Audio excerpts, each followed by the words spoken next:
श्री गुरु चरण सरोज रज निज मन मुकुर सुधार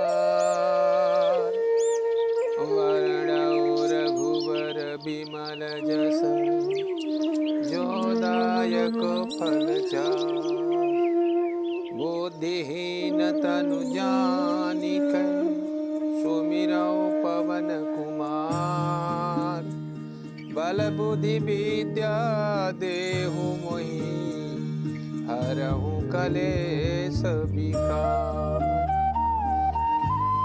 हरहु कलेश विकार अज्ञानतिमिरान्धस्य ज्ञानाञ्जनं शलाकया चक्षुरुन्मिलितं येन तस्मै श्री गुरुवे नमः। गुरुर्ब्रह्मा गुरुर्विष्णु गुरुर्देवो महेश्वरः गुरुर्साक्षात् परब्रह्म तस्मै श्री गुरुवे नमः। प्रेम से बोलो जगत गुरु श्री चंद्र भगवान की जय। दुर्गा मैया की जय। मनसा मैया की जय। राधे कृष्ण भगवान की जय। आज मैं आप लोगों को बता देना चाहता हूं कि पाप पुण्य दो ऐसे कर्म हैं जो प्रतिदिन चाहने नहीं चाहने के बावजूद भी वो होता ही है। क्यों? तीन प्रकार के कर्म होते हैं। उस कर्म के विभाग को तीन भागों में विभक्त किया गया है। पहला सतोगुण, दूसरा रजोगुण और तीसरा तमोगुण। और पाप होता कब है? एक बीमारी है और वो बीमारी ही पाप को जन्म देती है। तो मनुष्य को बीमार होकर के कर्म नहीं करना चाहिए। अब अपनी आंखें खोलोगी बीमारी या से फिर दूर से रह मुझे के कर्म खोलनी करो। पड़ेंगी? पापी पाप करता है, उसे कोई संकोच नहीं होता, क्योंकि वो इतना उतावलापन है उसके अंदर में, इतना उत्तेजना है कि उत्तेजना के फलस्वरूप वो कर्म करता है और कर्म करते ही जाता है। विधि का विधान है, कभी भी कर्म का लोप नहीं होता। इसलिए कोई भी ऐसा कर्म न करो कि तुम्हारे जीवन में आगे से आकर के वो आड़े बने, आगे से आकर खड़े हो जाए, आगे से मार्ग का बाधा बने। ऐसा कोई भी काम मत करो। एक दिन की बात है कि एक ब्रह्मचारी थे, इनका नाम था प्रभुदत्त। पूरे संसार के लोग जिन्हें जानते हैं। प्रभुदत्त ब्रह्मचारी अपने माता पिता से आज्ञा लेकर के और ब्रह्मचारी जीवन पालन किए। एक बार वो आते आते कहीं बहुत वीरान स्थान में आराम कर रहे थे। उन्होंने देखा कि वहाँ चारों तरफ से बागीचा है, एक पीपल का वृक्ष है जहाँ ठंडी ठंडी हवाएं चल रही हैं। उस आनंद भरी मुस्कान वाली हवा में बैठ करके वो भी चबूतरे पर आराम करने लगे। आराम करते करते वो लंबे होकर के सो गए। सोते सोते प्रभुदत्त ब्रह्मचारी ने एक सपना देखा। प्रभुदत्त ब्रह्मचारी ने एक सपना देखा। सपना में देखा कि मेरी शादी हो रही है, मेरी शादी हो रही है। तो शादी का सपना देखा, बोले कि मैं दूल्हा बन के जा रहा हूँ, बारात लग रही है। फिर मेरे बीवी आ गई, तो हम लोग पलंग पर सो रहा हूँ, तो पलंग पर बीवी आके सो गई, तो थोड़ा इधर से उधर शरीर को घुसका लिए। देखे कि फिर थोड़े दिन में मुझे एक बेटा हो गया, तो थोड़ा और घुसका लिए शरीर को। फिर देखे कि एक और बेटा हो गया। तो जैसे वो चौथे पांचवें बेटे का सपना देखते हैं, वैसे वो चबूतरे से नीचे गिर पड़े, उठे, चोट लगा, खड़े होकर के बोले कि हे प्रभु, आप क्या कर रहे थे? ये तो अच्छी बात है कि ये सपने में देखा। सपने में इस तरह का गति होता है शादी करने पर, तो हकीकत में करने पर उसका क्या गति होता होगा? सतोगुणी, रजोगुणी और तमोगुणी कर्म होता है। तो जो तमोगुणी कर्म करते हैं उन्हें कोई अफसोस नहीं होता।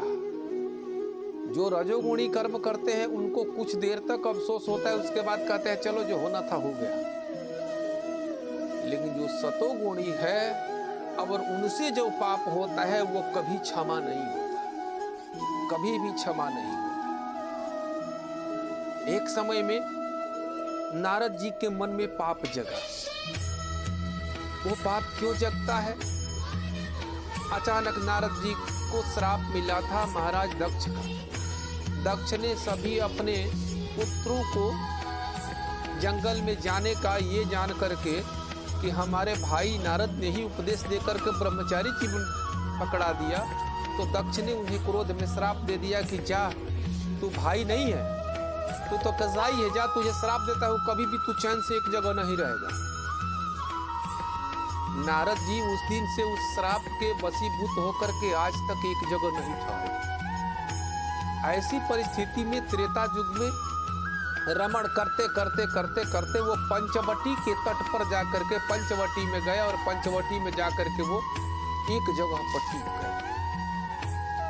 जब एक जगह पर देखे कि गंगा बह रही है, कि सुरसर के तीर पर पावन पवित्र हवा चल रही है, और ऐसे पवित्र हवा को देखकर मंद मंद मुस्कुराई थी, उनको समाधि लग गई। श्रापित नारद को इतनी अखंड समाधि लगी, इतनी अखंड समाधि लगी कि उस समाधि से, वाह, नारद की समाधि से देवराज इंद्र डर गए। कहीं नारद बाबा तो ऐसा तो नहीं है कि नारद बाबा हमारा इंद्रासन लेने के चक्कर में पड़ गए। उन्होंने अनेक प्रकार के देवियों को भेज करके प्रयास किया, नृत्यांगना को भेज करके प्रयास किया, परियों को भेज करके प्रयास किया। अंत में वो कामदेव और रति को भेजा। उनका ध्यान टूटा तो देखे सामने कामदेव पैरों पर पड़े। बोले कामदेव तुम पैरों पर क्यों पड़े हो? बोले मैं सारा अपना विधि अजमा करके हट गया, आपका ध्यान नहीं टूटा। यहीं से जो भगवान के परम भक्त है नारद जी, उनके मन में अहंकार का अंकुर फूट गया। भगवान अपने पुत्र पुत्रों को ये नहीं चाहते हैं, कोई भी गुरु अपने पुत्रों को ये नहीं चाहता कि थोड़ा भी उसके अंदर में अहंकार का अंकुर फूटे, अर्थात कोई बुरी कर्म उससे हाथों से हो। छोटा सा पौधा रहता है, थोड़ा दुख तो होता है, उसी समय जो है उसको निकाल करके फेंक देते। भगवान ने भी ऐसा ही किया। नारद जी को उन्होंने ऐसा मन में प्रेरित हुआ कि नारद जी वहां से चले गए ब्रह्मलोक, कहे ब्रह्मा जी को, बोले कि मैं तो कामदेव को जीत लिया। ब्रह्मा जी ने कहा मुझे कहा आगे मत कहना, लेकिन कहाँ बर्दाश्त होता है। रास्ते में सोचते हैं नारद जी बताओ ना, लगता है कि हमसे जलन हो रही है। मैं इतना बड़ा काम क्या हूँ कि कामदेव को जीत लिया, और ये बोलते हैं कि जलन हो रही है, लगता है। अब इस बात को जाकर के भगवान कैलाशपति के पास कहे कि माता पार्वती को प्रणाम करके, सीता पिता को प्रणाम करके कहे कि हे भोलेनाथ, मैं कामदेव को जीत लिया। शंकर भगवान ने कहा आहा, ठीक है, कोई बात नहीं है, मैं तो आदर सत्कार करता हूँ, देखना कोई सुप्रीम कोर्ट में जाकर मत कहना, नारायण के दरबार में ये बात मत कहना। तो बोले कि भोले बाबा चाहते नहीं है ना कि नारायण के भक्त इतना नाम करे, इसीलिए भोले बाबा मना कर रहे हैं। ये मन में चल रहा है। अब अहंकार का बीज बढ़ करके कुछ पौधा बन गया। भगवान नारायण के पास में गए और यही बात कहे कि प्रभु आपकी कृपा से, आपकी दया से, हे नाथ आपकी कृपा से हमने कामदेव को जीत लिया। उनकी व्यंग भाड़ी वाणी को देख करके परमात्मा सब जगह विराजमान रहने वाले, सभी तत्वों में विराजने वाले जगत के मालिक जगदीश्वर परमात्मा नारायण भगवान कहते हैं, हाँ नारद आओ आओ, अब सम्मुख बैठो, अब तो तुम भगवान बन गए, जो कि सब कुछ सब पर तुम विजय प्राप्त कर दिए, तुम काम पर विजय प्राप्त करे, भगवान बन गए। नारद जी मन ही मन खुश है, उठ करके बैठ गए कुर्सी। थोड़ा देर के बाद नारद जी कहे, चलो प्रभु, कर हाँ हाँ चलिए। प्रणाम करके वहां से चले तो बीच जंगल में ही भगवान ने एक माया की कुटिया रचा दी। एक ऐसा नगर जिस नगर का राजा शीलनिधि और उस नगर की राजकन्या विश्वमोहिनी। जैसे वो आते हैं, कहते हैं यहाँ तो कोई नगर नहीं था, यहाँ तो पर्वत पहाड़ था, ये कहाँ से नगर आया, तनी चल के देखे तो सही। नारद जी वहां पर पहुंचे और शीलनिधि के नगर में गए। शीलनिधि राजा नारद जी को देखते हैं, कहते आइए आइए देव ऋषि प्रणाम, बड़ी शुभ मौका पर आए हैं, मेरी पुत्री का विवाह है, इशारा, मेरी पुत्री का विवाह है, ऐसे मौका पर आए हैं, आप आशीर्वाद तो देके जाइए। नारद जी ने कहा, ठीक है, मेरी पुत्री का हाथ तो देखिए। पुत्री का हाथ देखते हैं तो हाथ में लिखा है कि जीति न सके अजय रघुराई। जो इसका वर होगा उसको कोई जगत में जीत नहीं सकता, वो अजन्मा होगा, वो मृत्यु से परे होगा, इस जगत का मालिक होगा, जिसकी सत्ता अणु अणु और परमाणु परमाणु में समाहित रहेगा, वही इसका पति होगा।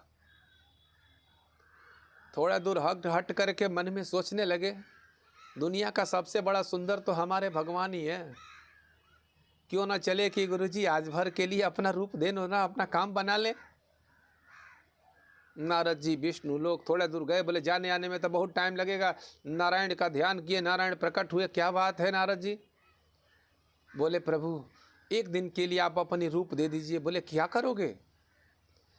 तो विश्वमोहिनी के हाथ देखा, उसके मुख देखा तो शादी का मन आ गया। अरे जोगी फकीर, तुम शादी क्या करोगे? तुम संत बनोगे, ब्रह्मचारी बनोगे, तुम्हें शादी करने के लिए किसने प्रेरित? बोले कि नहीं प्रभु, कहीं से आता जाता हूँ ना भगवान, तो बड़ा दुख होता है, एक गिलास पानी देने वाला कोई नहीं है, कम से कम एक जगह तो हो जाएगा आकर के बैठ ठहरने के लिए। भगवान समझ गए।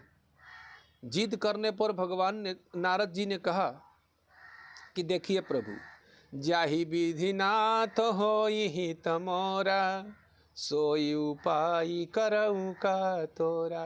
हे नाथ जी, जिस विधि से हमारा हित हो वही काम कीजिए। भगवान ने कहा तथास्तु, और उन्होंने रूप दे दिया बंदर का और शरीर दे दिया अपना। तो अपनी आंखों से अपना शरीर देख रहे हैं, आहा नारायण का शरीर चमचमा रहा है। अब मुंह तो दिखाई दे नहीं रहे, ऐनक तो है नहीं कोई देख लेगा, और मार्केट भी नहीं लगता था कि ऐनक बिकता है। शीलनिधि के दरबार में प्रवेश कर गए। वहाँ दो भगवान शिव के गण थे, जय विजय, दोनों की ड्यूटी लगी थी।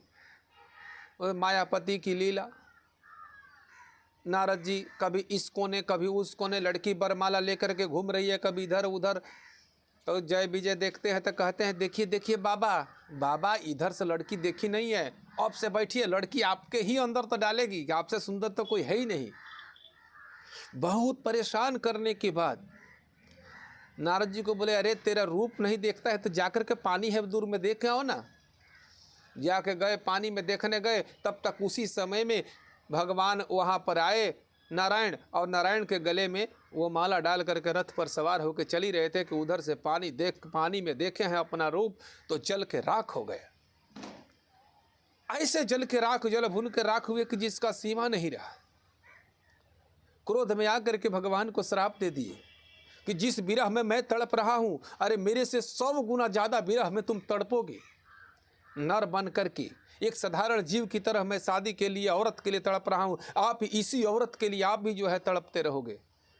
और जिसका आपने रूप दिया है ना, आज मैं श्राप देता हूँ, यही रूप आपकी हमेशा मदद करेगा, हमेशा मदद करेगा। इस रूप का माला जपते जपते थक जाओगे। थोड़ी देर में भगवान ने अपनी माया खींच ली तो देखे कि ना कोई नगर है ना कोई राजा। अकेले भगवान जंगल में खड़े हैं। प्रभु ने कि इस माया को देखते ही उनका ध्यान टूटा और चरणों में गिर पड़े। अब ये क्या कर दिया प्रभु, मैंने श्राप दे दिया आपको। बोले कि जो मैं चाहता हूँ वही करता हूँ। हे नारद, मैं अपने पुत्रों में, मैं अपने धर्म पर चलने वाले उन बच्चों में, उन भक्तों में कभी भी कोई बुरा काम करने का आदेश नहीं जारी करता। मैं हमेशा चाहता हूँ कि मेरा कोई भी हो वो बुरा काम कभी नहीं करे। इसलिए थोड़ी सी भी बुराई रहती है तो उसको दंड दे करके अच्छाई में परिवर्तन करने का प्रयास करता हूँ। ये ऐसे भगवान की लीला है। इस तरह भगवान प्यार करते हैं। अरे उनके प्यार को कभी नकारा मत समझो, उनके प्यार को, उनके दुलार को कभी उनका तमाचा मत समझो। भगवान के उस सारी बातों को तुम समझने का प्रयत्न करो। कभी भी परमात्मा कभी भी अपने भक्तों से दूर नहीं है, उसकी सारे परिस्थितियों में उसके साथ है। भागवत साबित करता है, रामायण साबित करता है, वेद साबित करता है, फिर संत साबित करता है। उसके बाद अब चाहिए क्या? प्रेम से बोला आनंद कंद भगवान की जय।